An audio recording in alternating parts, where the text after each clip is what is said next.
When the extreme heat apocalypse arrived, I didn't actually reincarnate. But I still managed to survive comfortably and happily because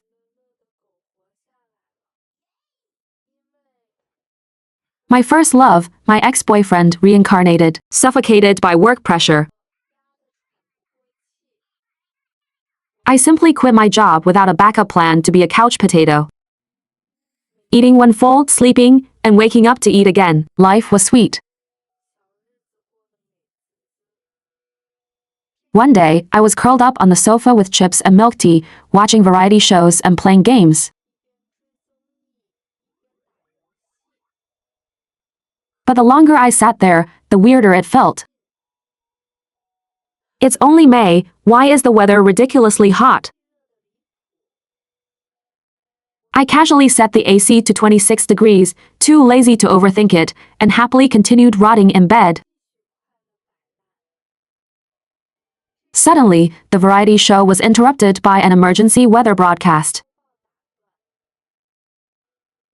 Emergency bulletin, today's high will reach 42 degrees Celsius. The extreme heat will continue for several days. Residents are advised to stay indoors and prevent heat stroke. I glanced at it but didn't take it to heart. I had quit my job and didn't need to work anyway. I figured I'd just stock up on some food later. It's too hot to have the heart to bother the delivery guys. Just then, the doorbell rang frantically, and someone outside yelled,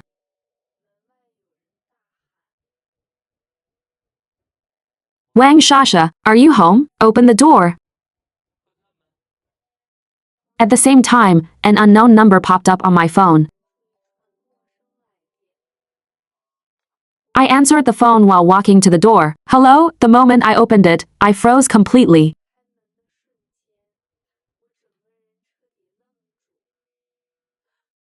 Standing at the door was my first love, whom I broke up with 10 years ago. Mao Bufan. I looked confused. Can I help you?" Before I could finish, he suddenly reached out and pulled me tightly into his arms. I was stunned. I struggled free and immediately started swinging my fists at him. "Are you crazy? What are you laughing at?" After beating him up for a few minutes, I finally got tired. Mao Bufan, sporting a black and blue face, spoke helplessly. "Are you done hitting me? Can you let me in so we can talk properly?" I snorted, looking at his miserable state. I realized I might have hit a bit too hard, but honestly, it felt incredibly satisfying. "Come in. If you can't give me a proper reason today, I'm going to beat you up again." I stepped aside to let him in and asked casually, "What do you want to drink? Is watermelon juice okay?" He nodded and sat silently on the sofa. I blended the watermelon juice and handed it to him. Crossing my arms, I raised an eyebrow. "Start your performance." He took a sip of the juice, his expression instantly turning deadly serious.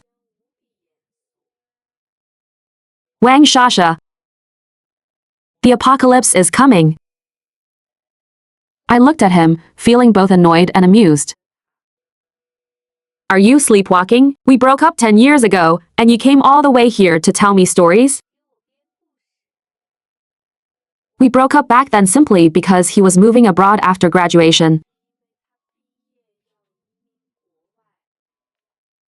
There was no cheating melodrama or parental opposition. We just didn't want to do a long-distance relationship. Mao Bufan's eyes grew darker and incredibly earnest. "I'm serious. I was reincarnated and came back to the past. At first, I thought I was dreaming too. In my past life, I was abroad and couldn't make it back in time. I desperately used all my connections to try and send you supplies. But by the time they found you, you had already been robbed in your sweltering apartment.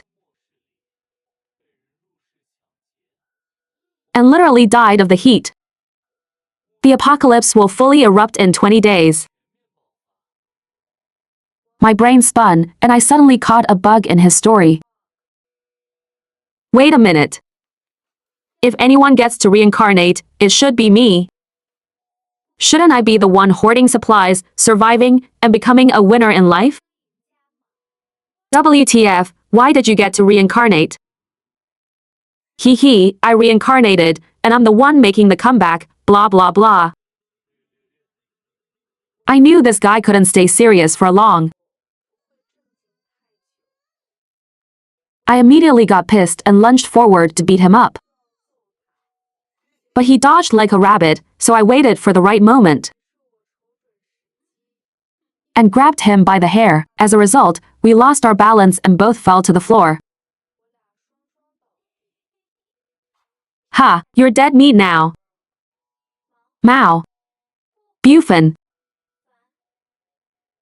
Luckily, my reflexes were faster than his. I pinned him down and gave him 2 solid punches.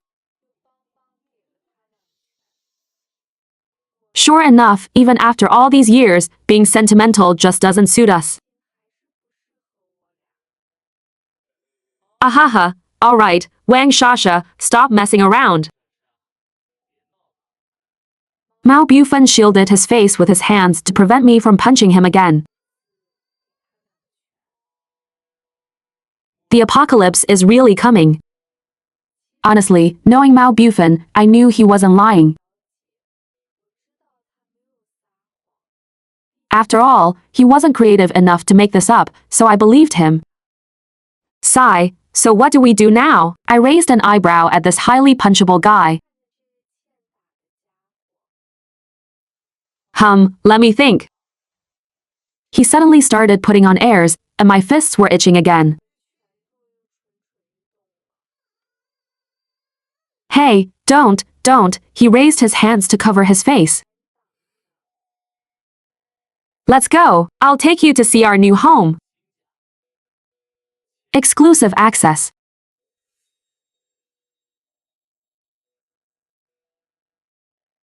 Mao Bufan took me to a villa in a very magical location. It was in an established residential area, not remote, but sparsely populated with excellent privacy.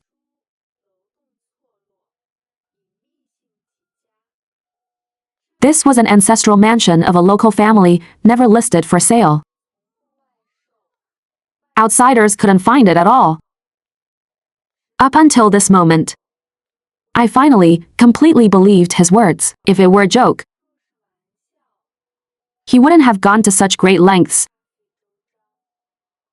The villa looked quite ordinary from the outside. The exterior walls were old and mottled, blending low-key into the neighborhood with no visible signs of defense. Passers-by wouldn't even give it a second glance. But pushing the door open, the inside was actually a top-tier Doomsday constant temperature fortress. The whole house featured a fully enclosed passive climate control structure. 8-layer composite thermal insulation walls, double-layer insulated floating roof. 4-layer explosion-proof, heat-insulating airtight windows, blocking out heat, cold, noise, and glare. Whether freezing or scorching outside, the indoors stayed at a constant 22 to 25 degrees. It was like spring all year round, dry and comfortable. The villa's true trump card was a hidden underground bunker behind the master bedroom closet. A gravity-sensing hidden door disguised as a normal closet, utterly flawless. Down a few steps was a 15 cm thick explosion-proof airtight door. Once closed, it isolated all temperatures, sounds, and smells. The basement was divided into 2 levels. The lower level was the core refuge cabin. Connected to a 100-meter deep geothermal heat exchange system, it was fireproof, radiation-proof, and shock-proof. Equipped with fresh air purification, water storage, and a climate-controlled granary. The upper level was the supply reserve area, complete with shelves, a workbench, and a hidden ventilation shaft.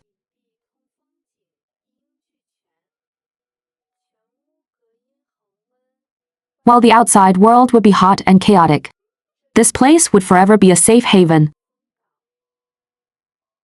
This house is an ancestral property passed down in my family, Mao Bufan said softly. The first thing I did when I woke up from my rebirth was secure this place. I hired the best construction team and used the most expensive materials to retrofit and reinforce it. I also prepared all the survival supplies in advance. He led me to a massive supply warehouse. I was completely dumbfounded. Fruits, veggies, fresh meat, seafood, instant food, dry rations, drinking water, daily necessities, meds, clothes for all seasons. It had everything, fully stocked and neatly organized. I also prepped 10 silent generators and set up an independent local network, even if the city loses power and internet. We can minimize the impact. My heart was deeply moved. You put a lot of thought into this, huh? After years apart, he was so much more mature and incredibly meticulous.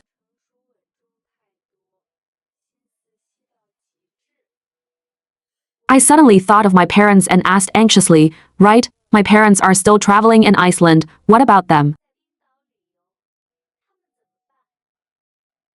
Mao Bufan smiled faintly with a hint of smugness. I contacted your parents and your sister a long time ago. Otherwise, after you guys moved so many times, how could I have found you so accurately? I already used my connections to settle them down in Iceland, a cool, high-latitude place like that is perfect for avoiding the extreme heat apocalypse. Right on cue, my phone rang. It was a video call from my parents. As soon as I answered, my parents spoke at the same time. Shasha. My dad quickly asked, did that kid Mao Bufan find you yet? Mao Bufan leaned into the frame and smiled. Ha ha ha, uncle, I'm here.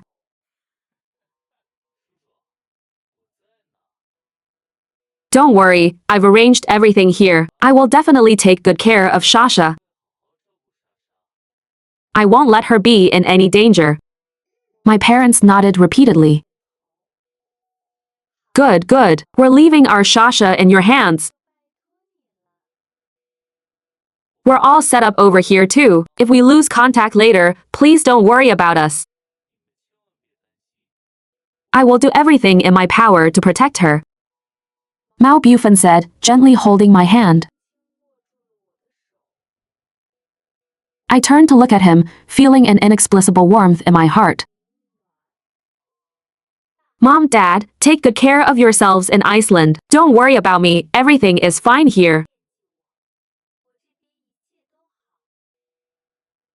The next second, my sister suddenly popped into the frame, full of boss energy. You called my sister and didn't even tell me. Hey Emv, you brat. If you dare treat my sister poorly, I'll break your legs when I get back. Mao Bufan looked a bit shy. Don't worry, sis. This time around, I won't leave even if you chase me away. The look he gave me was burning and serious, making my cheeks flush. I was about to turn as red as a tomato. All right, stop nagging, you guys. I'm hungry. Mao Bufan, make me some BBQ, ha ha ha, okay, no problem, coming right up. After eating, he went back with me to my old place to pack my personal belongings.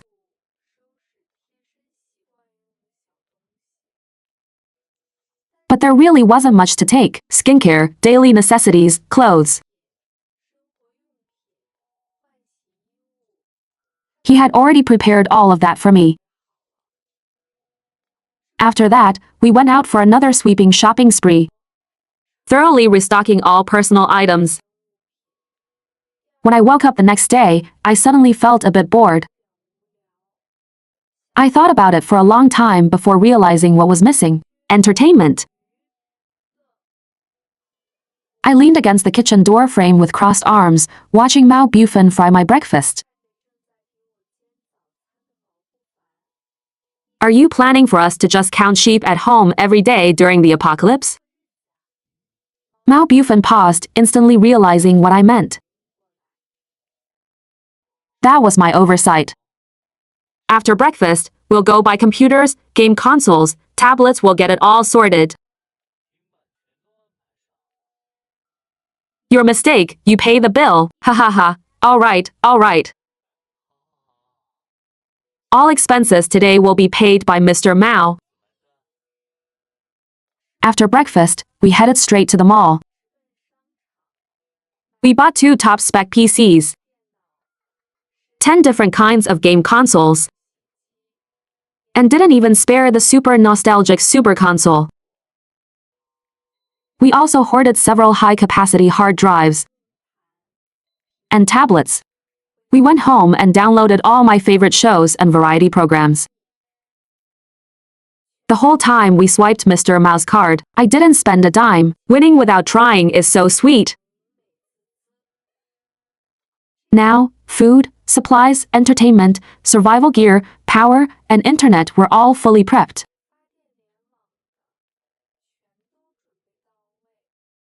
Next, we planned to just stay safely inside the villa, quietly waiting for the extreme doomsday weather to arrive. After his rebirth, Mao Bufan quit all his jobs abroad. His family was loaded enough to support me for several lifetimes anyway. The two of us basically became a pair of unemployed slackers. We spent our days huddled in the villa playing games, binge-watching shows, and playing music. In his spare time, he'd cook me all kinds of delicious meals. Life was chill and happy. It was so chill that it took us 3 days to realize the extreme weather had actually arrived. At first, it was endless torrential rain, the sky was gloomy, and the temperature dropped by over 10 degrees. It felt chilly. But a few days later, the weather suddenly shifted. The air became visibly muggy and dry, like a sauna that instantly drained your moisture, making it hard to breathe. Mao Bufan had already turned on the climate control system, and even spare appliances were ready in batches.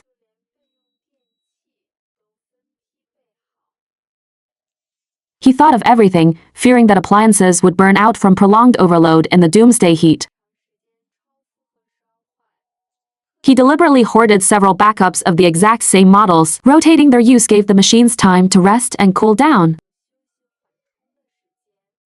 pushing our living comfort to the absolute maximum. In just half a month, global temperatures completely spiraled out of control, making weather forecasts useless.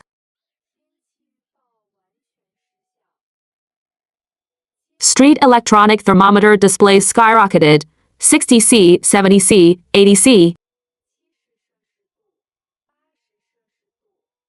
Eventually, the devices overloaded from the heat, collectively breaking down and dying. The air was boiling hot and sticky. Breathing it into your lungs felt like swallowing fire, burning painfully. Asphalt roads softened and blistered, tires got stuck to the ground, and metal structures warped from the heat. Touching them would peel your skin off. Roadside plants completely withered. When the wind blew, the sky was filled with scorched ash. The entire city completely collapsed under the extreme heat. Power systems were the first to paralyze, transformers exploded, causing city-wide blackouts.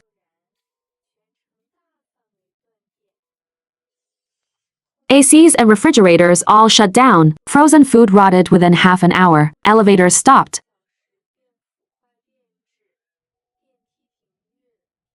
The enclosed elevator cabins turned into steamers, leaving trapped people struggling in despair.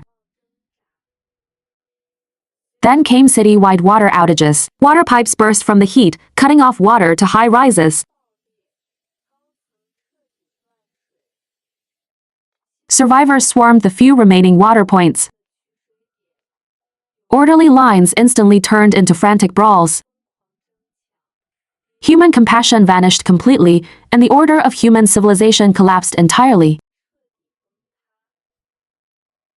Supermarkets were violently looted. Survival supplies were swept clean. Even if someone fell and suffered burns, no one stopped to help.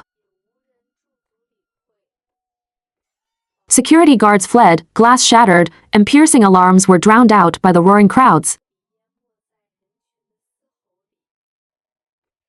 Roads were completely congested and paralyzed.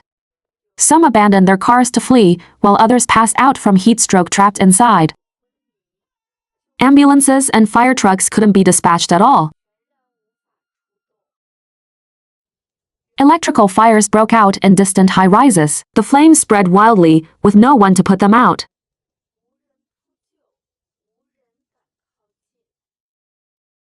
The last comforting voice on the radio went completely silent after a burst of static.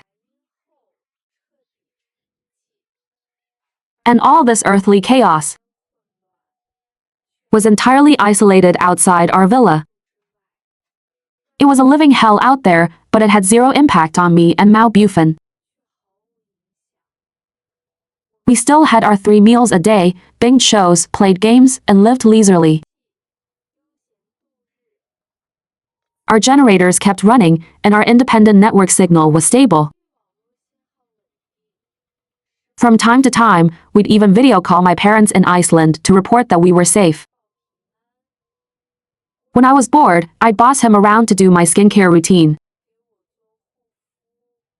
While I had a sheet mask on, I just lay there enjoying the pampering. Days passed peacefully. We never explicitly said we got back together. But we had silently acknowledged each other's place. In this chaotic world, he was my most stable pillar of support and my most compatible playmate. If he hadn't reincarnated to protect me from my tragic ending in his past life, I wouldn't have been able to escape it. Past misunderstandings and trivialities were no longer worth mentioning. Living in the present, happy and safe, was enough. As for the future, we have plenty of time. We can take things slow. Day after day, we laid low in safety. After enduring the tortuous heat for who knows how long, a turning point finally, quietly arrived. The venomous, scorching sun was completely covered by thick, dark clouds. The world turned gloomy. Raindrops smashed onto the cracked, burning ground, sizzling and kicking up wisps of white steam. Then, a torrential downpour began. It washed over the devastated city. Temperatures returned to a range human bodies could tolerate. Survivors cautiously stepped out of their hiding places. Some tilted their heads up to the rain, their eyes turning red. The long-suppressed emotions were completely released in the rain. People spontaneously started clearing the rubble, repairing power lines, bartering for goods, and getting back to peaceful days. The streets regained their vitality. Dead trees sprouted new buds. Rescue teams entered the city, and broadcasts soothed the people's hearts. Registering survivors, distributing supplies, and resettling the masses. Scattered spirits slowly gathered, and the collapsed order was gradually rebuilt. Humanity finally got a chance to breathe, and the ruined city slowly rebuilt itself in the rain. Sometime later, my parents and sister returned safely from Iceland. Mao Bufan and I went to the airport to pick them up. The family reunited after a long time, embraced tightly. I smiled at my family, then turned to look at Mao Bufan, who had been by my side all along. I spoke softly. Did you think the story ends here? Actually, it doesn't. Surviving a disaster and staying safely together, our happiness has no end. I also wish all of you watching this story a safe life and that everything goes your way. Yeah.